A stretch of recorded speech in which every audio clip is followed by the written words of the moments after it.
Kill it away. Alright. Alright, that ought to do it. Right about there. What are you doing? Yeah. Now, come on, go this way. Come on.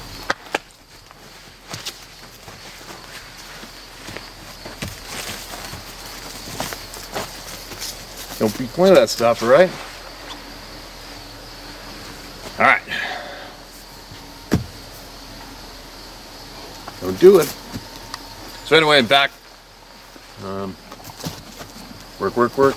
This place behind me is going to be a riding ring. It's going to get filled with sand, proper round fence. And right now it's just this weird place wrapped with random different pieces of fencing and wire and shit all the way around it. The random chain link fence this dude that had before us. It's almost like he got a sale at a used prison or something with some of the random chain link fencing and barbed wire tops that he bought and placed at random places around the property. It's such a pain in the butt. Because I got to tear it down, clean it out, haul it away, and then replace it. And this guy's head is right in the middle of the bottom of the tripod. Okay, come on, get out of here. Come on. Come on, all right? But anyway, I'm going to get some shares done earlier today. I might go down the river, I don't know. We'll see. The river doesn't seem to be bringing me too much good luck lately. And I'm taking a bit of a pause in what I'm doing right now. Quick side note, with some of the topics we've been covering lately, just so you know, one indicator you all probably realize, whether you're online or somewhere on social media or whatever, when a topic comes up, is you can tell by the support, either yay or nay numbers with whatever topic it is you might be talking about or interested in.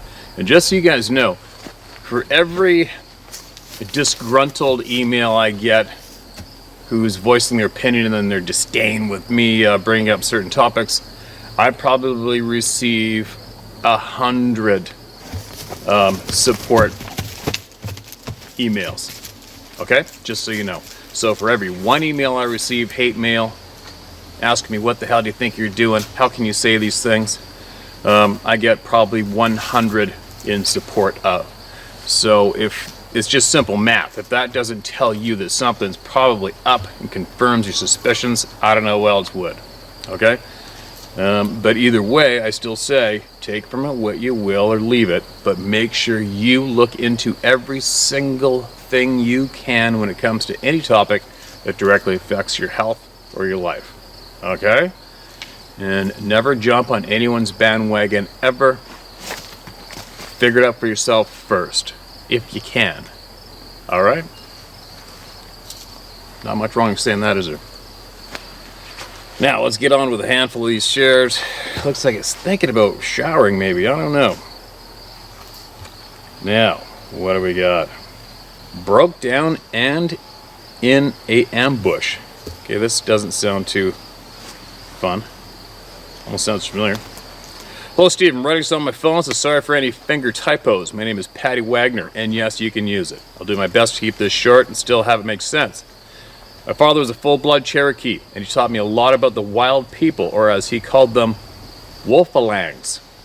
And the one thing he said was a bright flashlight is better than a gun at night when it comes to avoiding an attack from a wild person. His words saved my husband and myself from being attacked. Here's one of many encounters.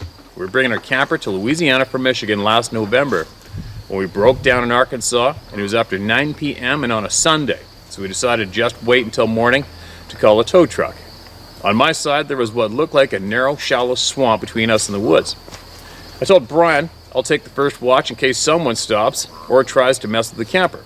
So we laid our Ruger 40s between us and nestled in with all the lights on and hazards flashing. Not long after he had gone to sleep, I seen green eye shine at my right at about 9 or so feet off the ground. It was close. I knew it could see us because of the dash lights, and it was looking straight at me. I was digging around trying to find the flashlight when my husband asked, "What you doing?" I replied, "We've got eye shine at 1 o'clock. He looked and said, "Damn, that's a big one." With flashlight in hand, I waited. Wouldn't you know it, the damn thing headed straight for us, so I cracked my window and stuck the flashlight out so there was no reflection off the glass. I asked my husband, "Are you scared yet?" LOL. This is funny because my husband is a OIF combat veteran. He spent 22 years in the Army, and he doesn't scare easy, but he hates Bigfoot and wants nothing to do with them after having so many encounters. Anyway, I let it get as close as I could, and then I turned on the flashlight, hitting it right in the eyes, and it let out a ah sound and hit the ground, laying flat. That's what they do. Before taking off through the woods, and boy was it pissed. I told my husband he'll be back, but with a different approach. I didn't know he was going to bring 4 of his friends with him. I kid you not, it wasn't even an hour later when 3 of them showed up, or so we thought. They had a game plan. 3 of them broke the tree line, waded in the water, and was headed straight for us. They were headed towards the bed of the truck, and they just stopped and were standing there about 10 feet from us. At this time, Brian had armed up and was getting mad when he said that he thought they were hunters with headlamps. I told him no, that's just how their eyes reflect light. He said, ask them what they want. So I let down my window and hollered out, hey, what y'all hunting? Us? The one on the far right tilted his head but never made a sound. It was at that time I seen another set of eyes coming up from their left in the woods. When I turned to tell Brian, that's when I seen green eye shine, not even 6 feet from the truck, even with my door, and he was crawling on all 4s. So I hit him again with the flashlight right in the eyes. This time he ran through the woods screaming. The other ones didn't move a muscle. I told Brian to drive slow, we're in an ambush. So he drove to the next exit and pulled over and waited under the lights. They never came back around that we know of. I don't believe in showing animals or wild people fear because they can sense it and they'll feed off of it. I've hunted and fished the swamps of Louisiana all my life, and I've had many encounters and even a couple of bluff charges. I've hollered out to them, if I'm not effing with you, then you shouldn't F with me. I'm sure I've left some stuff out just trying to keep it short. Thanks for all you do. Stay safe. P.S. This happened about 30 miles from Folk, Arkansas, and what happened to our truck was the driver's side back tire had sheared off 3 of the lug nuts. Totally what the F thing. Well, that's quite the handful. Patty, thanks for that share. Obviously, a lot of people are going to be questioning the authenticity of your story, right? A lot of people are going to be going, yeah, right. Because what the delivery of your story, which isn't that common, is the confidence and the as a matter of fact knowledge about these things and what they do, and typically what you do back to them, and not a worry. Possibly that's the flavor of your delivery here. Not everybody's perfect on delivery or smooth. This is what it is. Take from what you will, right? I mean, as far as an ambush goes, from what I have learned for myself, I would think after hearing that story, no. I've heard a lot of people say felt like they were getting ambushed, or felt like they were getting steered into a tight draw where they could be ambushed. And from what I understand about these beings, I would disagree respectfully. Why? Because these beings outclass our asses. If they want your ass, they're going to take it. They don't have to ambush us. We're too easy. We're too simple. Period. If one of these beings wants you, what are you going to do about it? What are you going to do? These beings are absolutely familiar with us and flashlights and guns, right? And vehicles. If they wanted your ass, they would have stalked you and come up behind you very rapidly from your backside without you even knowing, and done your ass in. Knowing possibly if a flashlight could thwart them, absolutely, they would know that, and whatever, put a boulder through your head through the windshield from 100 yards possibly, whatever, right? Who knows how they would do it if they decided they would do it, but they would do it if they felt like it. And obviously it would feel like an ambush having a handful of these things coming up and around you, without a doubt. But obviously I don't think it is an ambush. I don't know what's going on. I don't know what they're doing. I haven't a clue. It sounds like you have a bunch of experience with these things, so if you have knowledge that you feel could help the people, then why don't you email me back and share it, okay? Share it with us. Share us what you know. Share us what you know and how you found out. That would be very, very valuable to many people here, without a doubt, all right? Including me. Well, thanks again for sharing that email with us, sharing it with everybody through me. I got these frickin' readers are about to fall apart here. Let's get on with another one. We'll have a few minutes. I'm not getting harassed by the horses. Titled Deer Hunt. Alright. Hi, Steve. Mike from Indiana. I've hunted and trapped since I was a kid. I've never seen a thing for 30 years. Then it started happening. First, a red orb going back and forth across the field as if it was doing a survey. This was, I'm guessing, 2008, November 20th. I was in a tree stand in a pair of coveralls. The hood was lined with nylon. I couldn't turn my head without making noise. I heard a deer coming down the ridge, so I just walked in on... So I couldn't run my head without making noise. Oh, I already fear tossed my right. Oh, okay, sorry. This was, I'm guessing, 2008, November 20th. I was in a tree stand in a pair of coveralls. The hood was lined with nylon. I couldn't turn my head without making noise. I heard a deer coming down the ridge I had just walked in on 2 hours ago, so I couldn't turn my head without making noise, so I sat perfectly still. When the deer passed off to my right, I was ready. I waited until it was 10 feet past me. When I got to where I could see it, it was a sabe. It was covering about 5 feet each stride. At about 4 steps more, or 30 feet, it stopped back towards me. I was in shock. I couldn't believe what I was seeing. A quick evaluation of the situation, and the thought that went through my mind was, he has no idea I'm here, which apparently was the wrong thought. Immediately, on fast, it turned facing me. It leaned its head back and showed its teeth. The eye teeth were yellow and slightly longer than ours. It had gray-brown skin, no hair on its face from eyebrows to bottom lip. I'm holding a 12 gauge with slugs. I've always said I'll shoot first and then get a good look. Well, I was in such shock I didn't even think of it. I'm telling you, I was 15 feet up, and if it wanted me, it would have had me in a second. I don't believe he knew I was there until I had that thought. It was red in color like an Irish setter. I would say the hair was 4 inches long. I went to the tree I used as a reference, 7'6". To me, it was stocky, but appeared to be a young one. It turned and left and crossed in front of me, taking about 7 steps. I walked it off through an estimated 40 feet away and stopped in open hardwoods. Rough estimate, 40 feet away and stopped in open hardwoods. A few typos here, no big deal. Put its hand together in front of its waist. I could clearly see this movement. I was wondering what this thing was doing. I got my gun ready to fire, safety off. There was a white and gray light formed around its hands. It disappeared and vanished. It was no longer there. This happened in front of the next ridge, no way to go up or anywhere that I could not see, an open field 40 more yards in front of the way it was headed. I sit there another hour just listening. It was quiet. You could have heard a mouse fart at 30 yards quiet.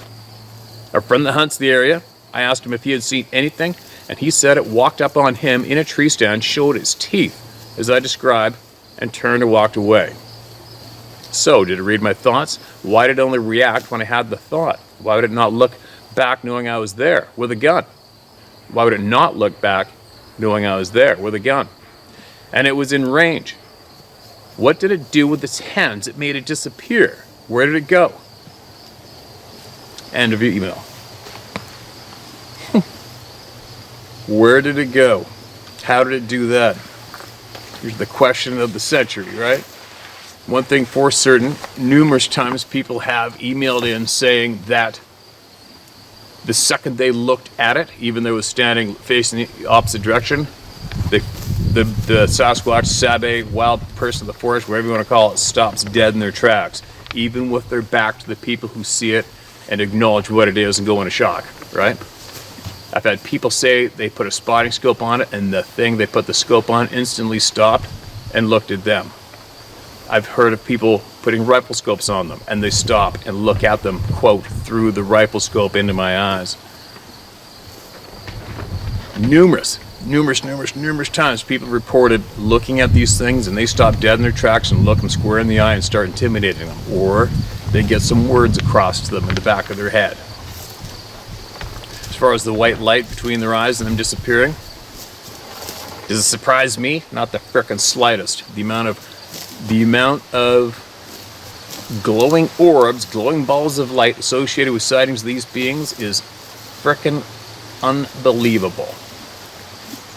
It's hundreds, right? It's only a matter of time till somebody actually saw something like this, considering how many times people, innocent people who didn't have to see that shit, saw the glowing white ball of light either before or after Sasquatch sighting, or even seen Sasquatch with those lights around them.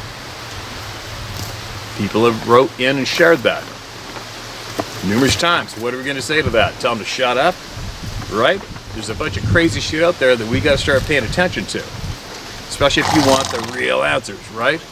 And it's these types of eyewitness accounts that a lot of people do not want people to talk about or repeat. Why not? And especially that goes with a lot of Bigfoot Sasquatch researchers. They don't want these stories talked about. They want to acknowledge them, they don't want to hear them. Why not? Because you prefer to keep going in a circle, chasing your frickin' tail, going nowhere? I don't know. Don't shoot the messenger. The messenger shoots back, don't forget. What else do we got? Steve, I hope this channel finds you well. I hope this message finds you well. Thank you for letting the people speak through your channel. I've been on a journey that has lasted for 40 plus years, a journey for the truth. I want to provide you with some videos, links for your questions. They are Jonathan Kleck, K-L-E-C-K, YouTube, High Impact Flicks, High Impact Flicks, YouTube. We have been in a battle for our souls since Adam. We are now at the end for the evil ones. Just want to help.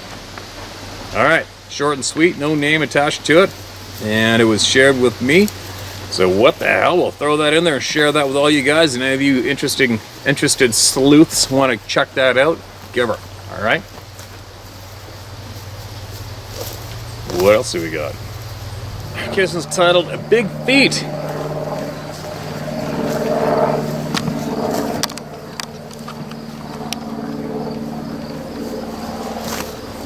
Okay, this is titled "Big Feet." Hello, my name is John. I'm north of Table Rock Lake in Missouri. I have a book of stories. I'll keep this one short. 3 years ago, I was visiting a friend on the edge of town. While there, about 3 a.m., we noticed 3 people walking through an open field next door. Assuming these guys were up to no good, I set up to see what they were doing. They saw me coming, separated, and jogging around in the dark, we ended up at a tree line at the back of the field. Standing about 10 feet from the tree line, I could hear them just inside the tree line. The one on my right side let out a scream, growl, roar that was so deep and loud and strong that I began shaking so much I couldn't see through my night vision. Just after that, the one to my left started throwing large dirt clods at my landing about 6 feet away every time. They weren't trying to hit me, just sending a message. They wanted me to leave. I stood at this tree line for about 20 minutes. Suddenly, about 7 full-sized raccoon got dumped out of the tree line into the one big pile of pissed off, hissing, growling raccoons as they dispersed all over. I left not wanting to fight with these large raccoons. I then decided to go back the next day to investigate. I walked about 25 feet into the tree line and walked up on a creature sleeping under a bush. It was all black, covered in black hair, all about a half-inch long, well-groomed. Its face was like that of a gorilla, only the face and head was round and not elongated. Eyes were all black. I stopped in shock, didn't know what to do. So I asked if he was okay. That's when it opened its eyes as it lay still looking at me. I suddenly felt uncomfortable, so I backed away slowly. It followed me out of the woods, crawling on its stomach. I went back every night for the rest of that summer. I've seen families of foots, crossbreeds. Some look like gorillas, humans, dogs, even paws as hands. Others look like goats, pointed chins, goatee, horns, the whole bit. They all walked upright. Some grouped together for thunderstorms. I believe it's the wildfires out west that's driving them through. If so, there will be a lot more sightings here in Missouri. All right, that sounds a little different, a little odd. Never heard a flavored email like that yet. Interesting. If you got any pictures of any prints or any more significant finds, let us know, man. All right. I'm not sure what to make that email myself. It would initially sound, that's out there, right? Especially with the goat and the paws and the whatever else descriptions. There you go. I shared it. Take from what you will. Make of it what you will from that one. All right, you guys. My daughter shared her experience. She encouraged me to tell you my experience. Perfect. That's what we're after. Hello, Steve. My daughter recently told you about told me about your channel and had me watch the video where you read out loud her experience. I never knew she experienced this thing, but it makes sense. I thought back, and yes, she did become very hesitant to go camping and stop trail riding around that age. Well, I'm glad she was able to share her story, so thank you very much, Steve. Right now I'm at my daughter's, and using her computer to tell you what I went through. I was hesitant on writing this because it has nothing to do with those creatures, but my daughter assured me that people will want to hear my very true, very strange experience that happened in the Bermuda Triangle. I also had a UFO experience. Way back in the 60s when I was 19, my friend and I left our hometown of Pittsburgh, Pennsylvania and headed to Fort Lauderdale. We quickly met a gentleman with a nice boat, and he and his friends offered to take us out one evening. The weather was nice that night, so we sailed off and away from shore. I remember seeing lights sparkling on the distant shore. Everything seemed normal. The stars were out, and we were having fun listening to the Doors. LOL. I'll never forget what happened next. The engine shut off, the music stopped, and the water became eerily still and black. I remember looking up and the stars had seemed to disappear. The lights on the shoreline were gone. My hair all over my body was standing up, and so was everyone else's. It was like we were in a box.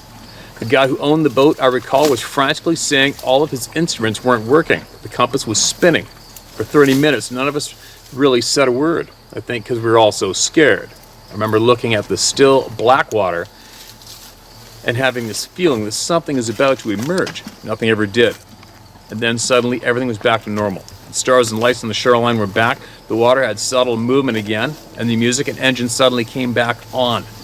We hustled back to shore, and those guys never did invite us on the boat again. I don't think we would have gone anyways. I do remember the boat owner saying nothing like that ever happened before. My UFO story. This happened in Pittsburgh before we left for Fort Lauderdale. One night my girlfriend and I snuck out to go driving. Back then that's what young people did for fun.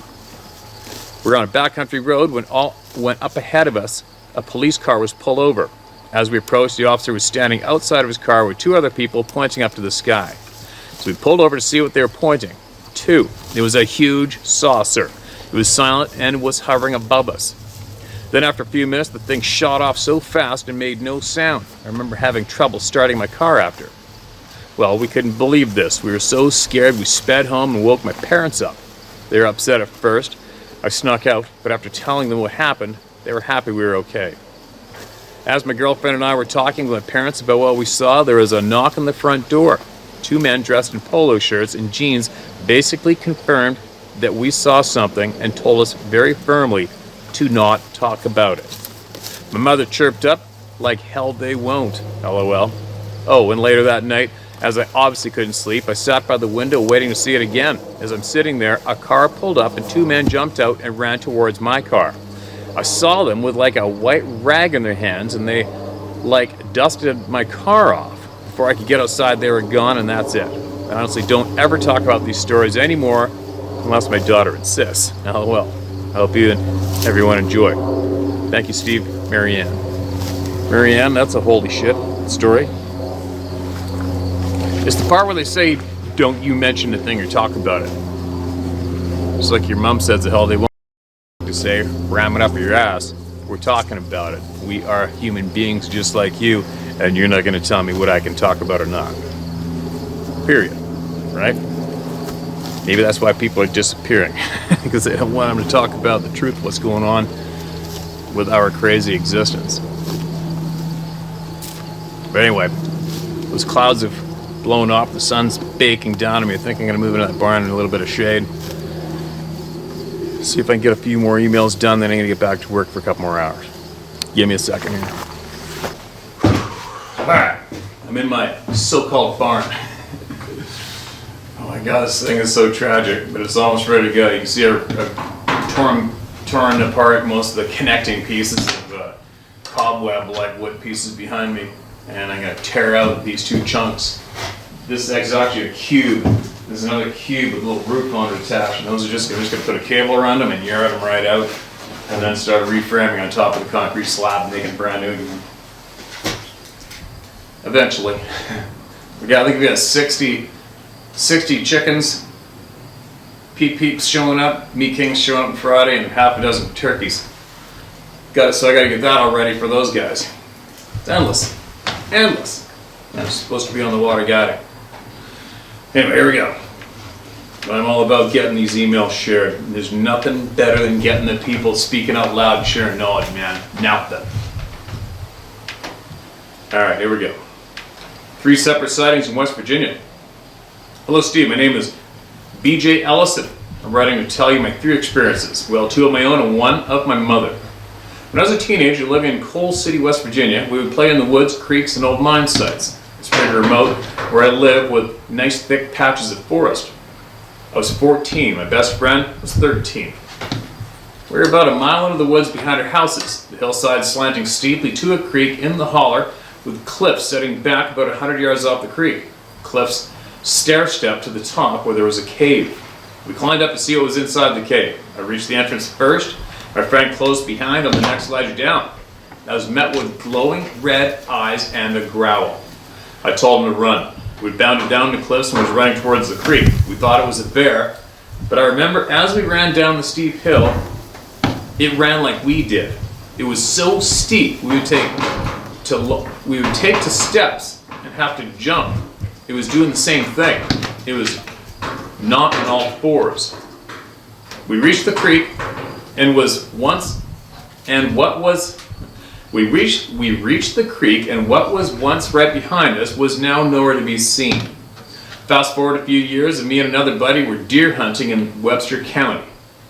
This patch of forest had survived the timber rush of the 1800s and looked like Tolkien had created it. We hiked in about an hour and were sitting on the ridge watching a game trail that came from a creek below and through a laurel thicket.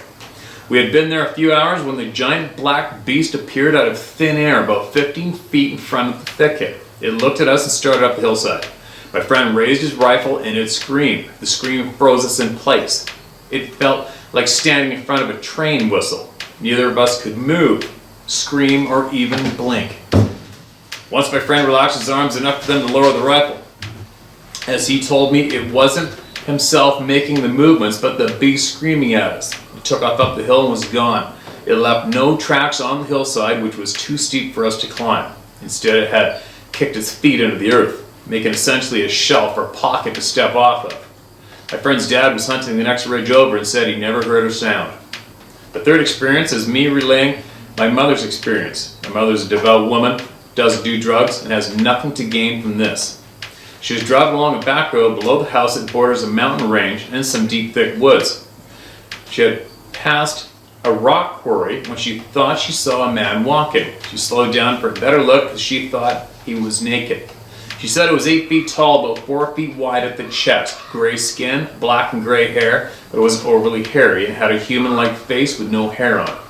She said it never looked at her, but jumped over the hill towards the interstate. That part of the interstate has a large double set of drainage culverts that span underneath it, about 6 feet around, as the area's a swamp, and that keeps it drained and handles runoff. I'm in Raleigh County. The next town after crossing the interstate is Whitesville in Boone County. I'd say a good 40 miles of woods and wilderness. Thank you for all you do with this channel. I have other oddities I've witnessed in Appalachia, but that's for another time. One was a dogman type deal. BJ Ellison. BJ, appreciate that. The time you just took to type all that out and share it, man. Absolutely appreciate it. And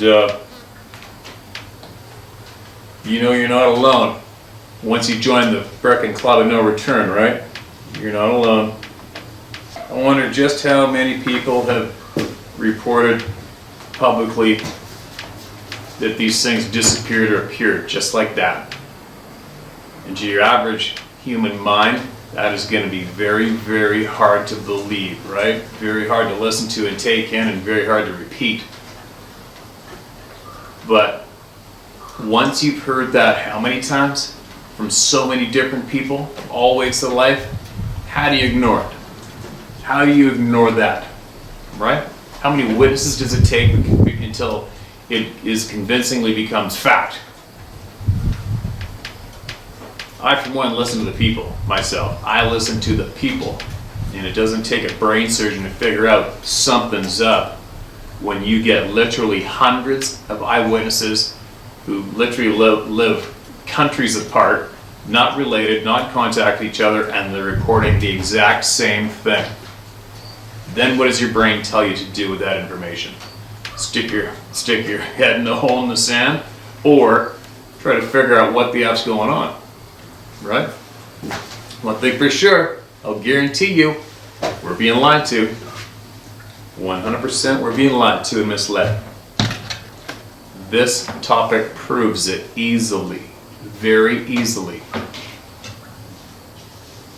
Juvenile Bigfoot tracked me when I was 12. Hey Steve, my name is Dave Ryan. Feel free to use my name. Me and my father used to camp out a lot of the place called Swanson Speeders. We almost camped religiously every summer for about 5 years until they shut the place down. And I have a feeling it was because of Bigfoot incidents.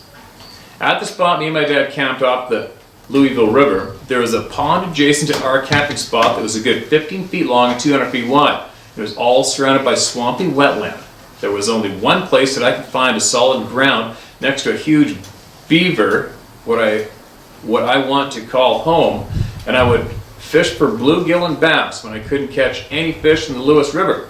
So one day I went walking back towards that pond, and I noticed what looked like a new bridge crossing to a new area that I'd never been to.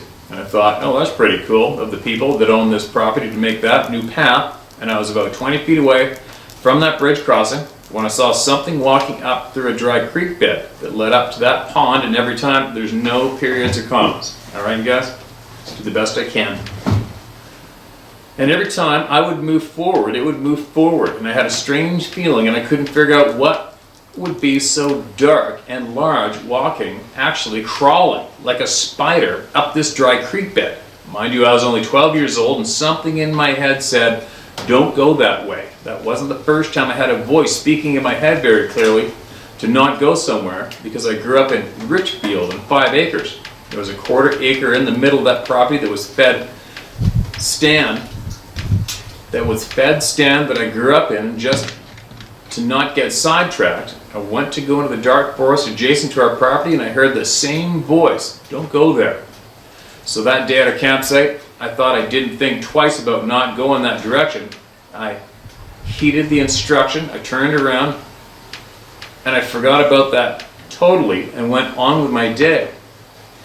Whew. As it got dusk and we had a fire going, my dad had a couple of his friends and me were by the fire. My dad was letting me have a beer and his friends were drinking with him. And I had to go pee, so I walked towards the pond away from our camp to go pee, and so did my buddy. He was finishing his beer, and we heard crackling of branches back in the swamp area around the pond, and I looked at my buddy like, who in the hell would be trying to be sneaking up on us in the dark in that swampy wetland. I told my buddy to finish his beer and throw his bottle back there, so he did, and as soon as the bottle hit towards the backside of the pond, that's when I heard for the first time something scream so loud that reverberated through us. We both looked at each other like, what in the F was that? We walked back to the fire and asked my dad and my buddy's brother, did you hear that? And they were wide-eyed, and my dad had his gun out and said, should we go? And I said, no, I trust that you're a good shot, Dad. And we stayed the night there, and that's what started this whole journey on Bigfoot. My second incident, I was 33 years old and I was on my grandpa's property. I wasn't getting along with my girlfriend, and I decided to go camp on my grandpa's property where he no longer owned it, but I knew nobody was going to be around there. I had a .357 Magnum with me, so I didn't really feel scared until I heard bipedal footsteps walking around me where I was sleeping. I decided not to freak myself out. I was very tired and I went to sleep the next morning.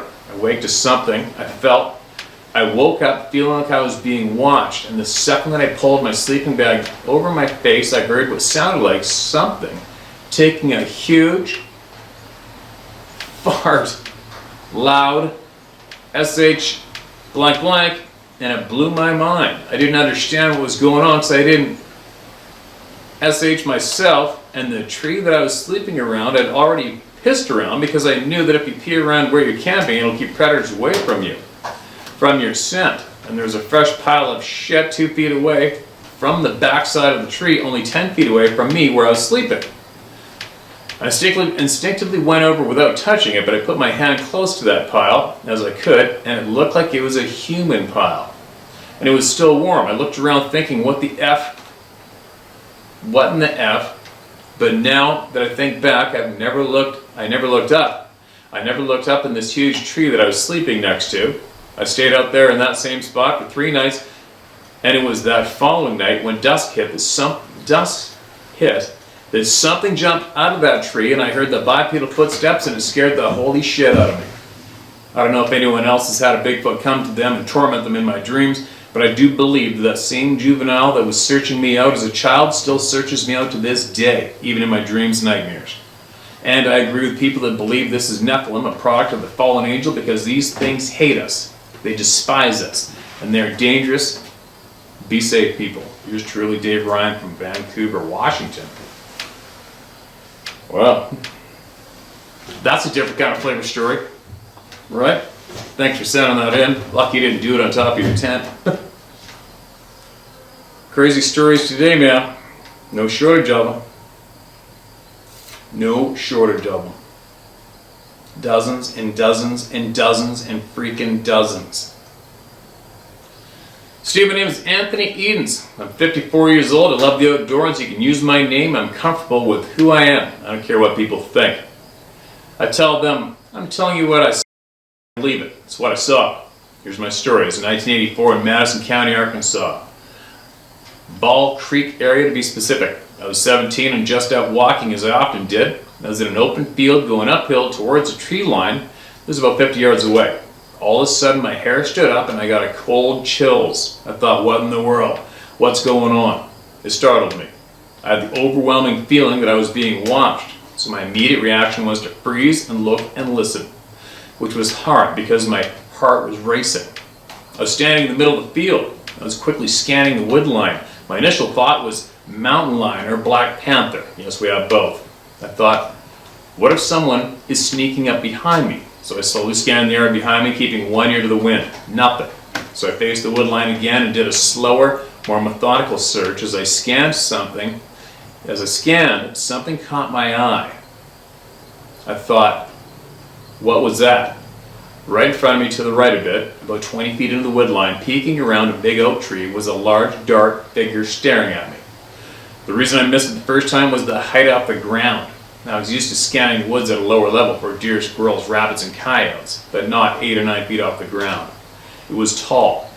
I'd watched a buck deer feeding near some cows in that same spot a month or so before, and it, the Sasquatch, was about 2 cows high.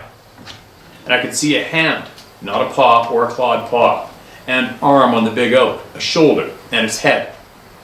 I couldn't discern a color as it was in the shade of the tree under the dark canopy. It just looked black. I could see its eyes that had a slight shine to them. I couldn't see any facial detail because of the darkness. I also don't recall smelling anything. That's when I really got scared. I stared at it. It stared at me. I slowly backed up. When I backed about 100 yards from the wood line, I looked behind me again, then back at it, and it was gone. Maybe it just hid behind the tree. So I was gone too. I ran like an Olympian. There was a 5-strand barbed wire fence that I cleared with ease in my adrenaline-fueled flight. I ran to my house and stopped in the driveway near a basketball pole. I was hyperventilating, catching my breath, hands on my knees, all the while looking uphill at the highline clearing. That's when I got a full glimpse of it. It crossed the highline clearing in about 3 strides. It was half a mile away when I saw it this time, and it was tall, and it looked like a giant basketball player. It was black and hairy. I could even see the hair bouncing and flowing off its arms. Kind of like the cowboy shirts with the fringe down the sleeves. It started looking forward as it walked across. It didn't look around, just walked across.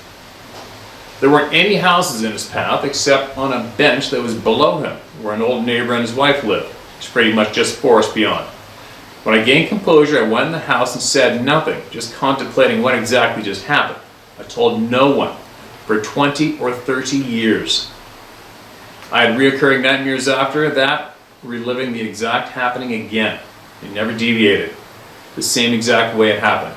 It was permanently etched into my brain. I was picturing it in my mind, writing this post. It may not be exciting to you, but I assure you, it was life-altering for me. When you see something that doesn't fit in your comfortable reality that you live in, it's like Tilt. It forces you to think what else isn't just fiction. I've seen objects in the sky that I couldn't identify, shadows. A girl who wasn't there. I heard noises that defy explanation. I don't drink, smoke, or smoke recreationally. I believe in being sober and vigilant.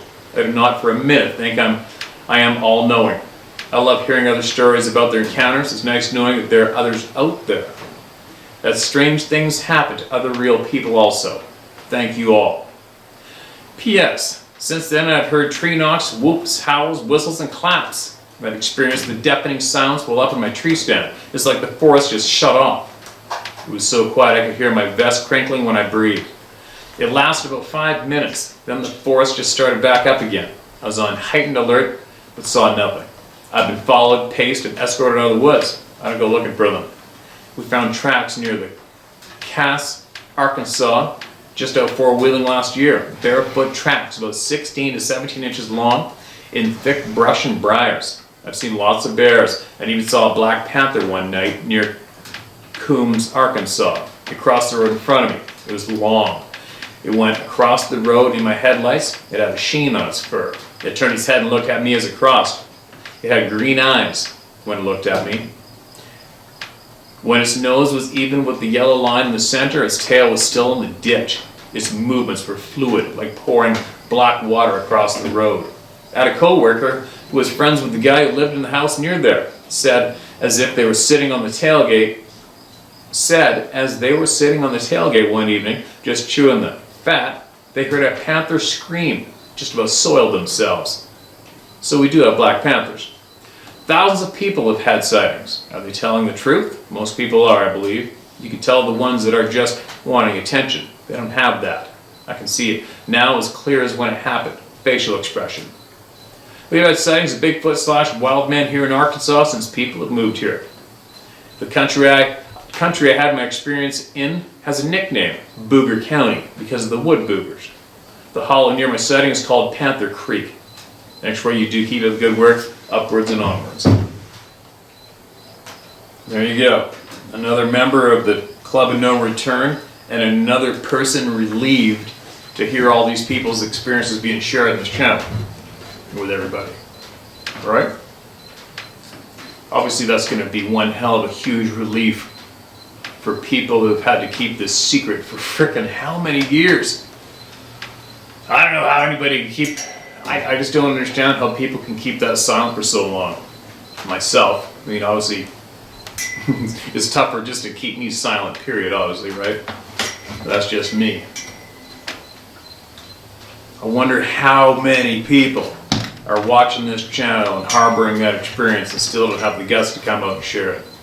I wonder how many. Like, I was definitely, I wouldn't have guessed in a million years this many people would be emailing in their experiences to me to share with all of you. I would not have guessed in a million years that there would have been this many people. But it sure gets the wheels turning, doesn't it? It's amazing. Every single day, numerous people email in. Every single day. It's just amazing to me, and it's my fuel to dig deeper in numerous other topics. And how do you blame somebody? How do you get frustrated or angry with someone who starts questioning everything, especially after they've had a direct experience with these things? And I think the people who have never had an experience with anything odd, those are the people who are going to be very, very alarmed, possibly, that people like me and you, others, are speaking loudly and asking questions.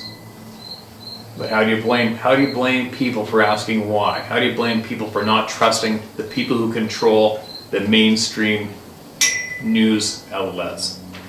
Especially when they've proven they've been lying to us in the past on various topics.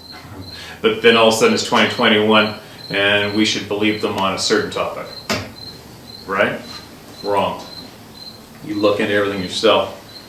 You figure out everything yourself. You find all the knowledge yourself. And you speak with like-minded people, and you don't stop talking, you don't stop asking questions. That's what you do. That's what you do. The dread overtook me. Dear Steve, My family and I are staying with my parents for the summer in Fairbanks, Alaska. A couple weeks ago, I took my boys on a four-wheeler ride. I tried finding an old trail I used to ride, but I couldn't. It's all overgrown and I couldn't find it. A couple days later, my oldest son, who's 8, and I went riding on the backside of the hill and wanted to find that trail again. We were riding down the old mining roads when I finally found the faint remnants of the trail. We started re-blazing the trail and made it in about 2 miles. It was a nice sunny day, and these woods always filled me with peace as a kid when I'd go exploring. This day was no different. My son kept cracking jokes and we were having a good time. All of a sudden I was overcome with an intense fear. It was irrational and unexplainable. About 200 yards later, the old bulletproof four-wheeler started sputtering and died. Oh no. The timing was like a predictable horror movie. It was billowing smoke out. We jumped off and I found the winch power had rubbed through and melted. The fear I felt had me looking around the dead silent woods. I had my 10 mil on me, but that offered no comfort. I normally perform well under stress, but my hands were shaking like a leaf. I felt like we were being watched. I got the four-wheeler running again and we turned around. On the way out, I noticed a birch tree, probably 10 inches across, was snapped in half about 10 feet up at a 90-degree angle. I thought it was odd because it was still green and it was full of green leaves. I didn't see anything else on that trip, but I still feel shaken when I think about it. I've since came across your channel and have been hearing the stories from others that experienced something similar. I'm not saying there was a forest giant there, but I also can't explain the fear I felt. I don't remember the last time I felt fear like that. I think you were doing something awesome. I look forward to hearing more experiences. Thank you, sincerely, Rick. Holy shit, Rick. That's actually what's kind of funny there. The coincidence is last fall I was north and west of a small, remote northern BC town called Hudson Hope. I was on a cut line and my quad died in the middle of freaking nowhere. And I ended up having to walk out, and I was just going to leave the damn thing there. And I did have a spare sort of broken quad battery back at camp, and then I decided I'd take that in the toolkit and I'd do one last stitch effort and hike all the way back in there. And if it wasn't the winch cable had shorted out on me too. It was a Yamaha 450 Grizzly. And but I had lent my quad to a friend a couple years previous, and he said that he fixed the winch, put a new switch on it. I didn't even investigate what shorted the winch out yet. Still to this day, I just unhooked the wire, took that battery out, put the other one in, and it flashed up, and I drove the sucker out. But the fear, I think pretty well everybody who experiences the fear describes it quite clearly on this channel to everybody when they're sharing it, right? Everybody gets across quite clearly just how effective that fear is on your nervous system, and it's not good. But oh man, could you imagine if we had that skill, right? Imagine if we had that skill. We probably do. We just lost touch with it. But imagine if we did have that skill, you know who would try to frickin' rope it up? The military, the government, right? I know, I would terrorize ruthlessly and non-stop the dirty, sleazy politicians in the world today who are in the wrong position of power. I would torment the living shit out of them if I had that power. But anyways, gotta get on with it. Back shortly. Keep emailing in what you need to get off your chest, alright? Be safe.